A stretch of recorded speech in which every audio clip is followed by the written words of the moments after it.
जय हिंद सभी को। स्वागत है आप सभी का डिफेंस गुरुजी के ऑनलाइन प्लेटफॉर्म पे। मैं अभिनव, आप सभी का दोस्त, आप सभी का भाई, लेकर आया हूं नेवी के लिए जो कोस्ट गार्ड है, इसके लिए नए नए क्वेश्चन जो आपके एग्जाम के लिए बहुत ही ज्यादा इंपॉर्टेंट है। तो कृपया आखिरी तक जुड़े रहे। आज मैं आपको ये जो 6 तारीख से स्टार्ट करने वाले हैं हम क्लासेस, उनके लिए क्या किया और कैसे कैसे पढ़ेंगे, उनके लिए स्ट्रेटेजी लेकर आए हैं। तो ध्यान से आखिरी तक जुड़े रहे और सारा का सारा टॉपिक कवर कर दूंगा, क्या क्या करवाऊंगा, कैसे करवाऊंगा। तो कहीं जाना मत, ध्यान से देखना। तो याद रखना इस बात को कि 6 तारीख से आपका जो है कोस्ट गार्ड जीडी का जो मैथ है वो मैं करवाऊंगा। अभिनव, याद रखना, नाम भी याद रखना कि मैथ कौन करवाएंगे, तो अभिनव सर करवाएंगे। आ जाओ देखते हैं फटाफट से क्या है। तो आपके लिए आज बेस्ट स्ट्रेटजी लेकर आए हैं कि किस तरीके से आप 25 बाय 25 स्कोर करोगे। किसमें? मैथ में। मैथ में आपको 25 में से 25 स्कोर करना है। अब ध्यान वाली बात यह क्या है कि आप अगर पढ़ चुके हो तो फिर आपके लिए अच्छी प्रैक्टिस हो जाएगी, और अगर मान लो आप नहीं पढ़े हो अभी तक, आपको लगता है कि तैयारी में कहीं ना कहीं कमी है, तो आपकी तैयारी के लिए जो भी क्वेश्चन लाऊंगा उनके साथ साथ आपको थ्योरी भी करवाऊंगा। तो जिनको कुछ नहीं आता उनके लिए भी इंपॉर्टेंट है, और जिनको सब कुछ आता है, प्रैक्टिस करना चाहते हैं क्वेश्चंस की, तो उनके लिए भी बहुत ही जरूरी है ये क्लासेस। तो 6 तारीख से आपके लिए जो है ये बैच स्टार्ट हो जाएगी, जिसमें मैं सारे क्वेश्चन प्रैक्टिस करवाऊंगा और टॉप 25 क्वेश्चन रोज लाऊंगा आप लोगों के लिए। तो रोज जुड़ना और आखिरी तक रहना, क्योंकि एयरफोर्स में भी मैंने करवाया था, आखिरी तक जो भी बच्चे जुड़े रहे उन सभी का पेपर बहुत अच्छा गया। तो ध्यान रखना इस बात को। चलो आगे बढ़ते हैं। 25 के 25 मार्क्स कैसे लाने हैं इसके बारे में चर्चा करेंगे। नेक्स्ट हमारे पास देख लो भाई, जीडी डीबी यांत्रिक जितने भी है हमारे पास, इन सभी के लिए है, बेफिक्र रहो। तो अगर बात करें जीडी के लिए, तो आपको पता है जीडी में आपको फिजिक्स मैथ तो आना ही आना है। अब आप सभी को यह भी पता है कि कितने नंबर क्वेश्चन आते हैं, तो सर 25 क्वेश्चन आते हैं, ठीक है। यानी टोटल नंबर कितने होंगे? 25 मार्क्स। और जो ध्यान देने वाली बात है वो क्या है, वो हमारे पास नो नेगेटिव मार्किंग, मतलब नेगेटिव मार्किंग नहीं। अगर आपसे क्वेश्चन गलत भी हो जाए एक दो, तो जो आपने सही किया था उसका कोई नुकसान नहीं होगा। तो गलत हो जाए तब भी डरने की बात नहीं है, आपका नेगेटिव मार्किंग नहीं होगा, इस चीज का ध्यान में रखना। चलो तो स्टार्ट करते हैं। और आप सभी को यह भी पता होगा कि सर दिसंबर में पेपर तो होगा, लेकिन अगर हमारा यह पेपर क्लियर हो जाए फिर क्या होगा। तो बच्चों, अगर यह पेपर आपका क्लियर होता है तो आपका क्लियर होने के बाद जब आप जाओगे मेडिकल वगैरह के लिए, वहां भी पेपर देना पड़ेगा। तो उसके लिए भी आप प्रिपेयर रहना। ये नहीं कि सिर्फ एक पेपर निकाले और सिलेक्शन ना।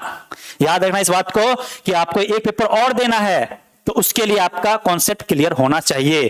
तो मैं हर एक क्वेश्चन के साथ आपको कॉन्सेप्ट भी करवाऊंगा। चलिए आगे बढ़ते हैं फटाफट से। आप इन व्हाट्सएप नंबर को ध्यान में रखना। ये जो है आपका व्हाट्सएप नंबर है, और कॉल भी कर सकते हो, कोई दिक्कत वाली बात नहीं है, ताकि आप हमसे जुड़ सको। तो आप व्हाट्सएप नंबर और कॉल वाले नंबर दोनों को जो है आप अपने नोटबुक में या जो आपका डायरी है वो लिख लो, या फिर अपने फोन में सेव कर लो, जो बहुत ज्यादा इंपॉर्टेंट है। आप हमसे जुड़ सकते हो। आगे बढ़ते हैं। अगर हम बात करें सिलेबस की, तो आपको पता है कि जीडी का जो सिलेबस है वो 11th 12th बेस्ड मैथ जो है वही है हमारे पास सिलेबस, ठीक है सर। और 11th 12th मैथ तो यार इतना आसान है कि कोई भी जो है 1 महीने 2 महीने में सिलेबस को कवर कर सकता है। रोज 2 घंटा पढ़े तो सिलेबस कवर हो सकता है।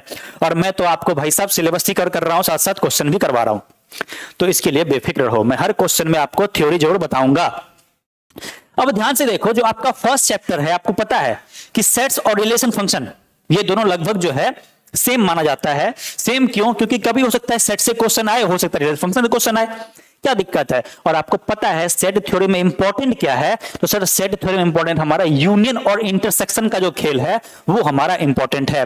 और अगर बात करें रिलेशन फंक्शन में, तो आप सभी को पता है सर जी डोमेन और रेंज का जो खेल है, साथ साथ कंपोजिट फंक्शन वाला जो रेंज है, सॉरी कंपोजिट फंक्शन का जो हमारा खेल है वो। और साथ साथ आपको पता है कि सर कई बार इस तरह के क्वेश्चन देखने को मिलता है, एफ ऑफ फिर एफ ऑफ एक्स, ऐसा भी देखने को मिलता है, कई बार ऐसा भी क्वेश्चन मिलता है। तो आपको 1 से 2 क्वेश्चन, मैक्सिमम 2 क्वेश्चन से ज्यादा नहीं आता, क्योंकि 25 क्वेश्चन में लगभग पूरा सिलेबस को कवर करना है सामने वाले को। तो जाहिर सी बात है एक चैप्टर से 1 या 2 देगा, इससे ज्यादा कभी नहीं देगा। तो एक क्वेश्चन मान लो, अप्रोक्स मान लो कि एक क्वेश्चन इससे आ जाते हैं, कभी सेट से कभी रिलेशन फंक्शन से आते हैं। तो इस बात का ध्यान रखना। ज्यादा कुछ इसमें है नहीं। इसमें मेन खेल है, आपको मैंने बता दिया, यूनियन इंटरसेक्शन वाला और डोमेन रेंज वाला जो खेल है ये इसका मेन है। और आप सभी को पता है भैया यूनियन कितना आसान है, और यूनियन इंटरसेक्शन का आपको भैया इतना ज्यादा यूज है कि आप प्रोबेबिलिटी में भी यूनियन इंटरसेक्शन का यूज करोगे, इसीलिए इंपॉर्टेंट माना जाता है इसको। चलो आगे बढ़ते हैं। नेक्स्ट क्या है हमारे पास, कॉम्प्लेक्स नंबर। बच्चों कॉम्प्लेक्स नंबर एक ऐसा टॉपिक है जिसमें आप गारंटी है, चाहे एक क्वेश्चन आए चाहे दो क्वेश्चन आए, आप सॉल्व कर सकते हो बिना किसी परेशानी के। इसका एक ऐसा टॉपिक है जो आपको आसानी से एक से दो क्वेश्चन सॉल्व करवाएगा ही करवाएगा, क्योंकि इस पे क्वेश्चन किस पे बनता है, आपको पता है कि अगर a प्लस आयोटा b है तो इसका कॉन्जुगेट क्या होता है, a माइनस आयोटा b होता है। तो इस कॉन्जुगेट जो वाली जो बात है इस पर खेल होता है, कॉन्जुगेट वाली बात पर जो है खेल होता है, तो इस चीज का ध्यान रखेंगे। कई बार होता है ये, जैसे याद रखते हैं आप कि हाँ भाई मान लो कि हमारा 1 प्लस आयोटा का होल स्क्वायर है, कुछ इस तरीके से भी आते हैं, होल स्क्वायर होल क्यूब इस तरीके से क्वेश्चन आते हैं। कई बार आप सभी को यह भी पता है कि हाँ भाई सब आयोटा स्क्वायर जो होता है वो कितना होता है, -1 होता है। अच्छा ठीक है, और इसमें एक टॉपिक है ओमेगा यानी क्यूब रूट ऑफ यूनिटी। अगर बात करें क्यूब रूट ऑफ यूनिटी की तो इसके लिए भी जो वैल्यूज होते हैं इसको भी याद रखना पड़ता है। तो कॉम्प्लेक्स नंबर में भी कुछ 2-3 चीज ऐसे हैं जो उससे ही क्वेश्चन बन सकते हैं, ज्यादा से ज्यादा उससे आगे कहीं नहीं बनेगा। तो उस पर भी हम बात करेंगे, क्या क्या करना है क्या नहीं करना है, और जो भी क्वेश्चन लाएंगे बच्चों ध्यान से देखना, ध्यान से देखना, समझ जाओगे आसानी से, इस बात की गारंटी लेता हूं। अब आगे देखते हैं नेक्स्ट चैप्टर हमारा क्या है। नेक्स्ट हमारा क्वाड्रेटिक इक्वेशन। बच्चों क्वाड्रेटिक इक्वेशन एक ऐसा टॉपिक है जिसमें मैक्सिमम खेल जो ये कॉम्पिटिटिव एग्जाम है, चाहे इंडियन नेवी की हो, चाहे आपका इंडियन एयरफोर्स की हो, या फिर एनडीए की हो, हर जगह पर जो क्वाड्रेटिक इक्वेशन है उसमें मैक्सिमम जगह जो डिस्क्रिमिनेंट यानी डी बोलते हैं, इसको बोलते हैं बी स्क्वायर माइनस का 4ac, जो ये वाला खेल है यही तो खेलता है इसमें। मतलब अगर आपको अच्छे से आए ये चीज पता है कि हाँ भाई साहब ये निकालना आता है, साथ में नेचर ऑफ रूट्स आता है, तो आप खेल खेलोगे, चौके पे चौका छक्के पे छक्का मारोगे, इस बात की गारंटी है। तो मैक्सिमम खेल इस पर डिपेंडेंट है, नेचर ऑफ रूट्स पे डिपेंडेंट है।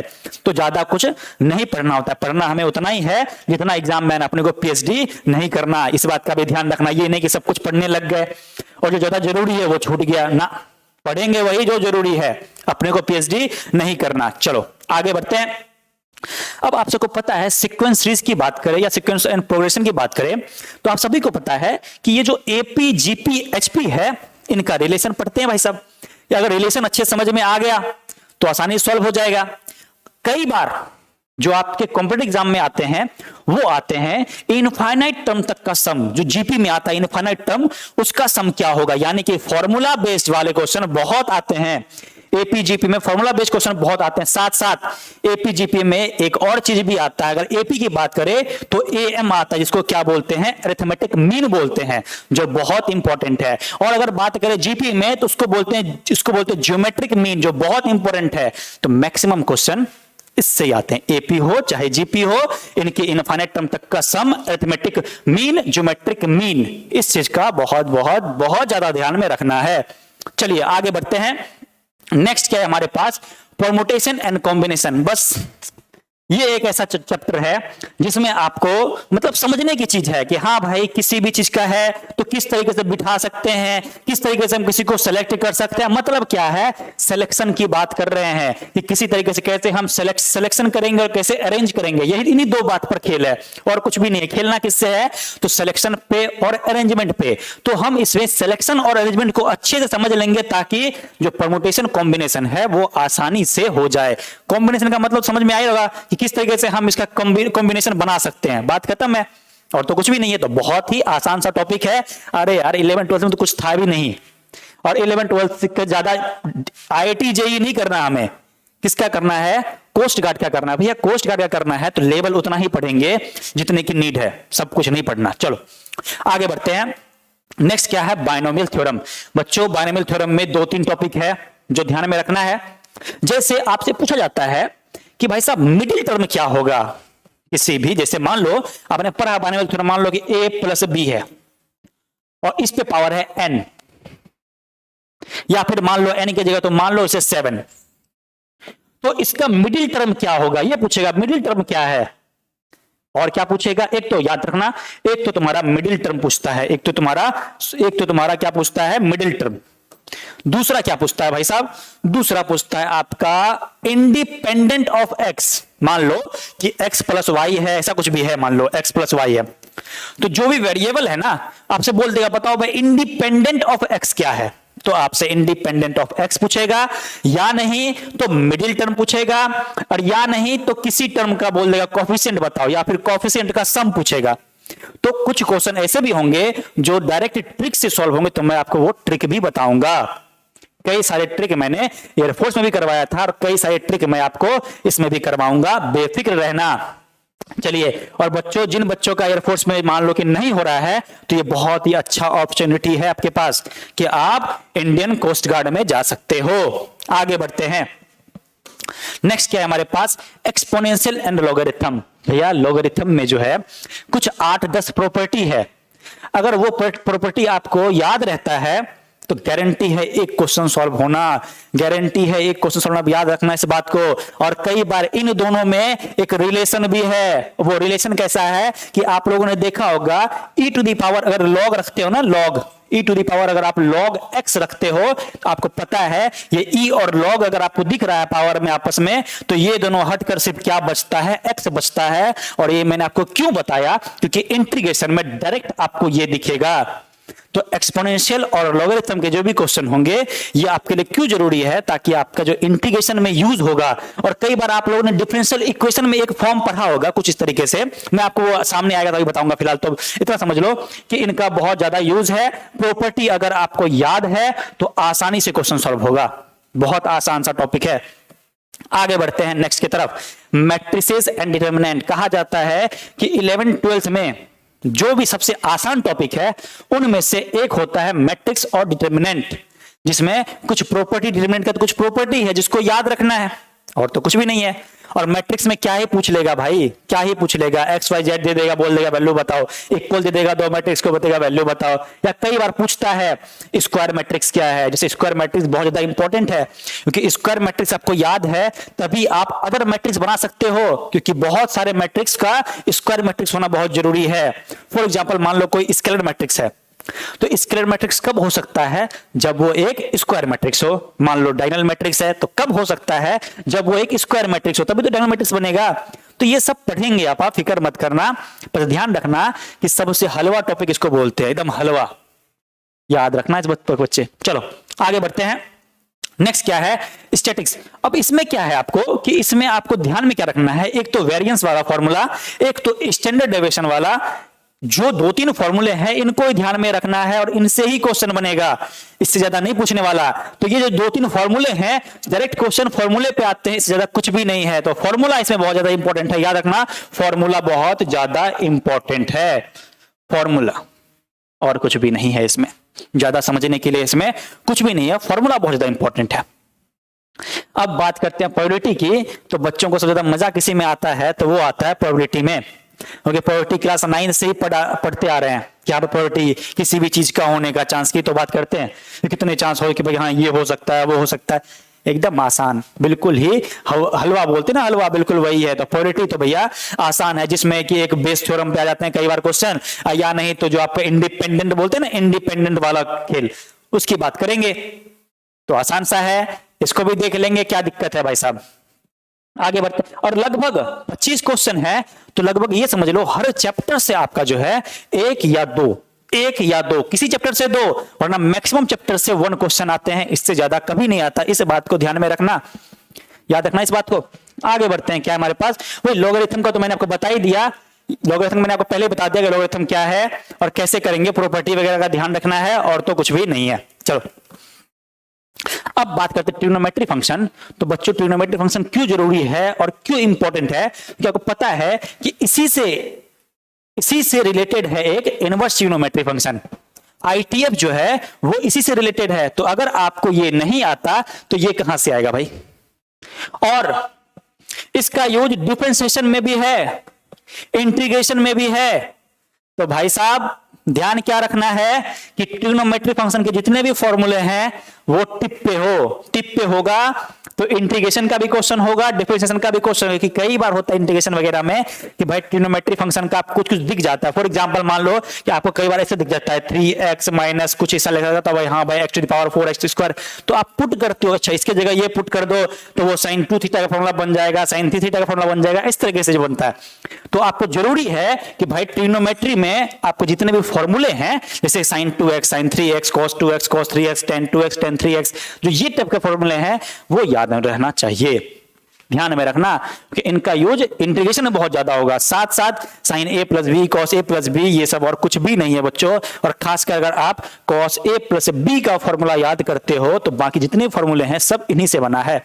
तो cos a प्लस बी का फॉर्मूला हमेशा याद रखना चाहिए, उसी से सारा फॉर्मूला डिराइव होता है। चलो आगे बढ़ते हैं। नेक्स्ट क्या हमारे पास, हाइट एंड डिस्टेंस। बच्चों ये हाइट एंड डिस्टेंस जो है इंपॉर्टेंट है, और ये आपने क्लास 10th में पढ़ा है इसके बारे में कि मेनली आपको किस तरीके से किसी चीज का आप बेस निकालोगे या फिर परपेंडिकुलर निकालोगे, किस तरह से हाइपोटेन्यूस निकालोगे, इनके बारे में तो पढ़ना है।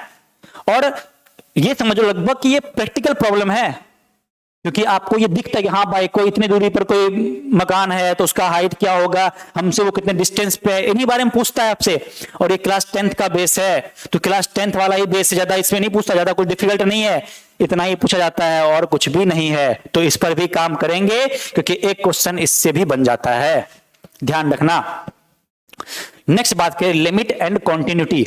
भैया लिमिट एंड कॉन्टिन्यूटी में क्या है कि ये टॉपिक आपका 11th में भी है, और अगर लिमिट सीख गए तभी आप कंटिन्यूटी सीखोगे और डिफरेंशियबिलिटी सीखोगे।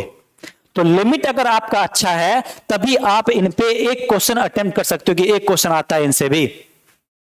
तो लिमिट बहुत इंपॉर्टेंट है, लिमिट को ध्यान में रखना ताकि आप लिमिट और कंटिन्यूटी का जो कॉन्सेप्ट आपको पता है, ये कोई भी फंक्शन कॉन्टिन्यूअस कब होगा, जब आपका LHL इक्वल होगा किसके भाई, RHL के, और इक्वल होगा f ऑफ a के। अगर ऐसा रहता है तो मतलब वो क्या है, कॉन्टिन्यूअस। उस पॉइंट पे किसी भी पॉइंट पे पूछेगा, आपसे बोल देता है कि हाँ भाई कोई फंक्शन है उसमें k का वैल्यू देगा, k बताओ अब ये k क्या है, और ये बोल देगा कि ये फंक्शन कॉन्टिन्यूअस है, मान लो बोल दिया x = 2 पे x = 3 बोल दिया कॉन्टिन्यूअस है, फिर आपसे बोलेगा बताओ भाई उस k का वैल्यू क्या है। तो ये सब निकालने का खेल, ज्यादा कुछ भी नहीं है। चलो आगे बढ़ते हैं। अब मैंने बताया डेरिवेटिव एंड इट्स एप्लीकेशन जो है, इससे भी एक क्वेश्चन बनता है, इनसे भी एक क्वेश्चन बनता है, एक क्या दो भी मान लो, क्योंकि डेरिवेटिव डिफरेंशिएशन तो एक अलग ही टॉपिक है और इन्हीं का यूज करते हैं किसमें, एप्लीकेशन में। क्योंकि जो डिफरेंशिएशन है उसका क्या क्या एप्लीकेशंस है उसके बारे में स्टडी करते हैं। इसमें आपका 3-4 टॉपिक है एप्लीकेशन पे, इट्स एप्लीकेशन जो इस पे 3-4 टॉपिक है कि किस तरीके से आप डिफरेंशिएशन का यूज करते हैं, तो उस पर भी चर्चा करेंगे, इस पे भी क्वेश्चंस करेंगे। आप बेफिक्र रहो, आपके जो 25 क्वेश्चन होंगे वो बिल्कुल इस तरीके से तैयार किया जाएगा, रोज के रोज 25 क्वेश्चन जो आपके एग्जाम के लिए इंपॉर्टेंट हो। चलो आगे बढ़ते हैं। नेक्स्ट क्या है हमारे पास, अब देखो इंटीग्रल और इसका एप्लीकेशन। अब जैसे अभी आप डिफरेंशिएशन में देखा, वैसे ही इंटीग्रेशन अगर करोगे तो उसका एप्लीकेशन भी होगा, और एप्लीकेशन में एक ही चीज है, एरिया अंडर कर्व। और इतना आसान टॉपिक है जिसमें आप गारंटी है कि एक क्वेश्चन आया तो एक क्वेश्चन इससे गारंटी आप सॉल्व करोगे, चाहे आपका इंटीग्रल का क्यों ना छूट जाए क्वेश्चन, लेकिन आपसे ये क्वेश्चन नहीं छूटेगा। क्योंकि अगर आपको इसका बेसिक आता है तो ये वाला अटेम्प्ट कर सकते हो, क्वेश्चन इतना आसान है। कई बार इंटीग्रल डिफिकल्ट लगता है, लेकिन इसका जो ये है एप्लीकेशन है वो बहुत आसान लगता है। तो चलो आप बेफिक्र रहो, मैं हूं आपके साथ ये सारा चीज कवर करने के लिए। इन जितने भी क्वेश्चन लाऊंगा उस पे इनका थ्योरी जरूर बताऊंगा, कहां क्या यूज हुआ है, ध्यान रखना। और इंटीग्रल में भी आपको पता है कि इंटीग्रल कितने टाइप के होते हैं, 2 टाइप के होते हैं, एक होते हैं इनडेफिनिट, एक होते हैं डेफिनिट। और डेफिनिट में कौन सा इंपॉर्टेंट है, तो डेफिनिट इंपॉर्टेंट है भाई साहब जो आपका ऑड फंक्शन होता है, इवन फंक्शन होता है। इस पे बहुत बार क्वेश्चन पूछा गया है, ऑड फंक्शन पे और इवन फंक्शन पे, तो ध्यान रखेंगे इनका भी कि भाई ये सब क्वेश्चन हमसे ना छूटे। चलिए अब बात करते हैं स्ट्रेट लाइन की। तो स्ट्रेट लाइन में क्या है कि कुछ टॉपिक है जिससे आप एक स्ट्रेट लाइन का इक्वेशन बना सकते हो। जैसे मान लो कि आपसे कहा जाए स्लोप इंटरसेप्ट फॉर्म, या मान लो कि सिर्फ और सिर्फ कह दिया इंटरसेप्ट फॉर्म, या कह दिया 2 पॉइंट फॉर्म, या कह दिया 1 पॉइंट फॉर्म। तो ये 4-5 टॉपिक हैं जो एकदम छोटा छोटा टॉपिक है, सिर्फ फॉर्मूला ही ध्यान में रह गया, अच्छा ये करना है, बात खत्म, सिर्फ फॉर्मूले से कि अच्छा फॉर्मूले में जो भी दिया रहा कि हाँ भाई स्लोप इंटरसेप्ट फॉर्म बोला तो स्लोप इंटरसेप्ट फॉर्म में उसको चेंज कर देंगे, चाहे नॉर्मल फॉर्म बोला नॉर्मल फॉर्म में चेंज कर देंगे, तो जो भी फॉर्म बोलेगा तुरंत चेंज हो जाएगा। तो इसमें डरने की बात नहीं है, बहुत ही आसान है। और कार्टेशियन सिस्टम में आप सभी को पता है भाई साहब किस तरीके से सॉल्व करते हैं। पॉइंट गिवन है तो एक्स एक्सिस क्या होता है, वाई एक्सिस क्या होता है, सब आपको पता है। एब्सिसा किसको बोलते हैं, ऑर्डिनेट किसको बोलते हैं, ये सब आप सभी को पता है बच्चों। और नहीं पता है तो क्वेश्चन आने पर मैं आपको अच्छे से बता दूंगा, बेफिक्र रहना। चलो अब बात करते हैं सर्कल की। तो बच्चों सर्कल बहुत ही इंपॉर्टेंट टॉपिक है और ज्यादा डीप में नहीं जाते हैं सर्कल में। जो आपका कोस्ट गार्ड का एक पेपर है उसमें ज्यादा डीप में नहीं जाते सर्कल में। सर्कल के जो आपको स्टैंडर्ड इक्वेशन है और जनरल इक्वेशन है यानी x माइनस h का whole square plus y minus k का whole square equal to r square, main कहानी तो इसका ही है, मेन कहानी तो इसका ही। और आपको सबको पता है कि ये जो h है और ये k है ये क्या है, तो सर सेंटर है। ये क्या है, सेंटर है सर्कल का। तो बहुत ज्यादा यूज होने वाला। और जो r स्क्वायर में r दिख रहा है ये r क्या है, रेडियस है। r क्या है, रेडियस है। जो इन्हीं पर आपका मेन क्वेश्चन इससे ही अटेम्प्ट हो जाएगा। कई बार शिफ्टिंग ऑफ ओरिजिन पे हो जाता है कि अच्छा ओरिजिन पहले कहीं था अब कहीं और हो जा रहा है तो वो चेंज क्या होगा। तो इन सब पे जो भी क्वेश्चन आएगा वो हम कवर करेंगे। आगे बढ़ते हैं फटाफट से। नेक्स्ट क्या है हमारे पास, कोनिक सेक्शन। अब ये टॉपिक एक ऐसा टॉपिक है जिसमें मैक्सिमम क्वेश्चन जो है फॉर्मूला बेस्ड है। मैक्सिमम क्वेश्चन क्या है, फॉर्मूला बेस्ड है। और अगर फॉर्मूला बेस्ड है तो आपको ध्यान में क्या क्या रखना है, मेन होता है भाई साहब, आपको पता है कि इसके 4 पार्ट है। तो एक तो मैंने सर्कल बता ही दिया, बाकी 3 पार्ट जो आपका बचा वो कौन कौन सा बचा, पैराबोला, हाइपरबोला और इलिप्स बचा। इन सब में एक कॉमन चीज है वो है इसेंट्रिसिटी, जो हमेशा याद रहना चाहिए क्योंकि डायरेक्ट क्वेश्चन पूछता है बताओ भाई पैराबोला का इसेंट्रिसिटी क्या है। आप सबको पता है पैराबोला का इसेंट्रिसिटी कितना होता है, 1 होता है। तो इस टाइप से डायरेक्ट पूछेगा बताओ भाई इलिप्स का इसेंट्रिसिटी क्या होगा, हाइपरबोला का क्या होगा। कई बार सर्कल का भी पूछता है तो सर्कल का इसेंट्रिसिटी 0 होता है। इस बात को भी ध्यान में रखना कि इसेंट्रिसिटी डायरेक्ट फॉर्मूला होता है कि हाँ भाई इसेंट्रिसिटी इक्वल कितना होता है पैराबोला का, तो 1 होता है। तो याद रहना चाहिए, डायरेक्ट क्वेश्चन भी आता है। चलिए आगे बढ़ते हैं, तीनों टॉपिक को कवर करना है अच्छे से। चलिए अब बात करते हैं वेक्टर। तो वेक्टर बहुत ही आसान है लेकिन थोड़ा बहुत डरावना भी है, क्योंकि कई बार बच्चों को यह भी नहीं पता होता कि कोसाइन क्या होता है। बोलते हैं ना कोसाइन कोस वैल्यू, या फिर डायरेक्शन कोसाइन बोलो या फिर डायरेक्शन रेशियो बोलो, यह भी ठीक से नहीं पता है। तो डायरेक्शन कोसाइन, डायरेक्शन रेशियो, इन पर बहुत ज्यादा क्वेश्चंस आते हैं। इस बात का ध्यान रखना कि वेक्टर में पोजीशन वेक्टर हो या फिर डायरेक्शन कोसाइन हो या डायरेक्शन आपका रेशियो हो, इन सब का ध्यान में रखना कि 3D में भी यूज है डायरेक्शन कोसाइन डायरेक्शन रेशियो का, बहुत ज्यादा यूज है। मेन तो वेक्टर ही है, इन्हीं वेक्टर से बना है 3D। इसी को तुम अच्छे समझ गए तो 3D पढ़ पाओगे। ध्यान से रखना 3D 11th वाला 3D है उसमें तो कुछ भी नहीं है, लेकिन जो 12th का 3D है उसमें वेक्टर का ही यूज करते हैं और इन्हीं का यूज करके अपन अच्छे से डायरेक्शन कोसाइन डायरेक्शन रेशियो समझते हैं, जिसके थ्रू अपन क्वेश्चन अटेम्प्ट कर पाएंगे। तो वेक्टर में बहुत इंपॉर्टेंट, कई बार वेक्टर का जो है कुछ डेफिनेशन के थ्रू भी क्वेश्चन आते हैं, जैसे नल वेक्टर क्या हो जाता है या जीरो वेक्टर बोलते हैं, या फिर आपको बोल देगा कि हाँ भाई ये बता दो कि पोजीशन वेक्टर क्या है, या फिर मान लो आपको बोल दे कि भाई मैग्नीट्यूड क्या होगा वेक्टर का। तो कई बार ये सब चीजें पूछते हैं, या फिर इमेज पूछ दिया किसी पॉइंट का।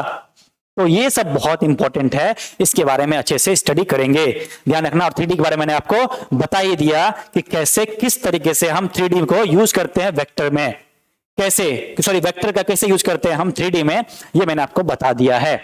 चलिए तो ये कुछ आपके सामने टॉपिक्स थे और इन नंबर को जरूर से जरूर ध्यान में रख लेना, इन नंबर्स को जरूर से जरूर ध्यान में रख लेना। और 6 तारीख से आपके सामने 25 क्वेश्चन मैं लाऊंगा। इन 25 क्वेश्चन के लिए भी तैयार रहना और हर एक जितने भी मॉक होंगे उन सभी में आप अपना स्कोर जरूर से जरूर बताओगे, ताकि मुझे पता चले कि हाँ भाई जो भी क्वेश्चन ला रहा हूं ये आपकी कितनी तैयारी हो चुकी है, कितना करना रह गया है। स्कोर जरूर बताओगे, साथ साथ मुझे कमेंट में बताते रहोगे, आपका जवाब मुझे दिखना चाहिए कि क्या क्या है क्या क्या नहीं है। तो चलिए फिर मिलेंगे, तब तक के लिए धन्यवाद। जय हिंद, जय भारत।